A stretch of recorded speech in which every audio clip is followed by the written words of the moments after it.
വിവാദ ഫോൺ സംഭാഷണത്തെ തുടർന്ന് Thiruvananthapuram DCC president Palode Ravi രാജിവെച്ചിരിക്കുന്നു. കോൺഗ്രസിനെ വിട്ടിലാക്കിയ പ്രാദേശിക നേതാവുമായുള്ള ഫോൺ സംഭാഷണം പുറത്തു വന്നതാണ് പാലോട് രവിക്ക് അപകടമായത്. അദ്ദേഹത്തിന് തൊട്ടു പിന്നാലെ അദ്ദേഹം വിശദീകരണവുമായി രംഗത്ത് വന്നിരുന്നു. പാർട്ടി പ്രവർത്തകന് നൽകിയ ജാഗ്രതാ നിർദ്ദേശമാണ് പുറത്തു വന്നത് എന്നതായിരുന്നു അദ്ദേഹത്തിന്റെ വിശദീകരണം. പക്ഷേ ആ വിശദീകരണം നിലനിൽക്കുന്നതായി തോന്നിയില്ല. ഏതായാലും പാലോട് രവി രാജിവെച്ചിരിക്കുകയാണ്. പാർട്ടി പ്രവർത്തകന് നൽകിയ ജാഗ്രതാ നിർദ്ദേശം മാത്രമാണ്, വേണ്ട പോലെ പ്രവർത്തിച്ചില്ലെങ്കിൽ അത് പാർട്ടിയെ ബാധിക്കും എന്ന താക്കീത് നൽകുകയായിരുന്നു താൻ ചെയ്തതെന്നാണ് പ്രാദേശിക നേതാവുമായുള്ള ഫോൺ സംഭാഷണം ചോർന്നപ്പോൾ അതിന് വിശദീകരണമായി പാലോട് രവി നൽകിയിരുന്നത്. ഏതായാലും DCC പ്രസിഡന്റ് പാലോട് രവി രാജിവെച്ചിരിക്കുന്നു. തെരഞ്ഞെടുപ്പ് വർഷത്തിൽ കോൺഗ്രസിനും UDF-നും ആകെ നാണക്കേടുണ്ടാക്കിയ ഫോൺ സംഭാഷണത്തിന്റെ പശ്ചാത്തലത്തിലാണ് പാലോട് രവി ഇപ്പോൾ രാജിവെച്ചിരിക്കുന്നത്. അദ്ദേഹത്തിന്റെ രാജി KPCC നേതൃത്വം ആവശ്യപ്പെട്ടതനുസരിച്ചാണ് എന്നാണ് നമുക്ക് ലഭിക്കുന്ന വ്യക്തമായ സൂചന. കാരണം പാലോട് രവിയുടെ സംഭാഷണം ഒരു തരത്തിലും നീതീകരിക്കാൻ കഴിയുന്നതല്ല, പാർട്ടിക്ക് വലിയ നാണക്കേടുണ്ടാക്കി എന്ന വികാരത്തിലായിരുന്നു KPCC പ്രസിഡന്റ് സണ്ണി ജോസഫ് അടക്കമുള്ള പുതിയ നേതൃത്വം. പ്രതിപക്ഷ നേതാവ്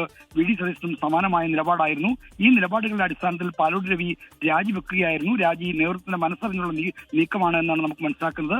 പാലോട് രവിയുമായി ഫോണിൽ സംഭാഷണം നടത്തിയ വാമനപുരം ബ്ലോക്ക് കോൺഗ്രസ് കമ്മിറ്റിയുടെ ജനറൽ സെക്രട്ടറി A. ജലീലിനെ കോൺഗ്രസിൽ നിന്ന് പുറത്താക്കാനുള്ള തീരുമാനവും ഇതിനൊപ്പം എടുത്തിട്ടുണ്ട്. ജലീലുമായി നടത്തിയ സംഭാഷണമാണ് ഇത്തരത്തിൽ ചോർന്ന് പുറത്തു വരികയും അത് വലിയ നാണക്കേടുണ്ടാക്കുകയും ചെയ്തത്. ഈ രണ്ട് നടപടികളും ഇപ്പോൾ KPCC പ്രസിഡന്റ് സണ്ണി ജോസഫാണ് പ്രഖ്യാപിച്ചിരിക്കുന്നത്.